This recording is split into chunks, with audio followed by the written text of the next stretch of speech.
تاجدار کائنات صلی اللہ علیہ وآلہ وسلم کی بارگاہ میں ایک شخص حاضر ہوا اور اس نے پوچھا یا رسول اللہ صلی اللہ علیہ وسلم میں آپ سے جہاد پہ جانے کی اجازت طلب کرتا ہوں، اور پھر کیا فرمایا لک ابوانی، اس نے پوچھا کیا تمہارے والدین زندہ ہیں؟ آقا علیہ السلام نے فرمایا، اس سے پوچھا والدین زندہ ہیں؟ اس نے کہا قال نعم، جی یا رسول اللہ میرے والدین زندہ ہیں۔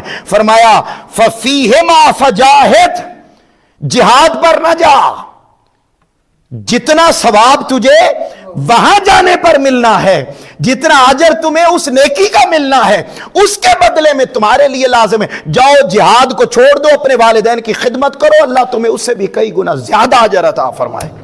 اور ذرا سنیے گا، آقا علیہ السلام کی بارگاہ میں اسی طرح ایک شخص آیا، آ کر عرض کرنے لگا یا رسول اللہ مجھے جہاد پر جانے کی اجازت دیجئے۔ تو آقا علیہ السلام نے اسے فرمایا الک والدان، کیا تیرے والدین زندہ ہیں؟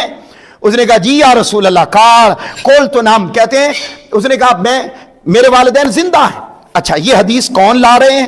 یہ خود حضرت معاویہ بن جاہمہ، ایک اور صحابی ہیں، ان کا تذکرہ ہو رہا ہے۔ وہ کہتے ہیں میں خود آیا آقا کی بارگاہ میں اور آ کر یا رسول اللہ مجھے جہاد پر جانے کی اجازت دیں۔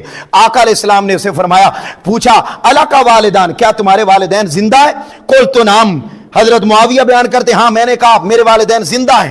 ذرا لفظوں پر غور کیجئے گا، فرماتے قال الزمہما فإن الجنۃ تحت ارجلہما، یہ تاجدار کائنات صلی اللہ علیہ وسلم نے فرمایا اچھا پھر ان دونوں کی خدمت لازم پکڑ، کیونکہ اللہ نے ان دونوں کے قدموں میں تمہارے لیے جنت کو رکھ دیا ہے۔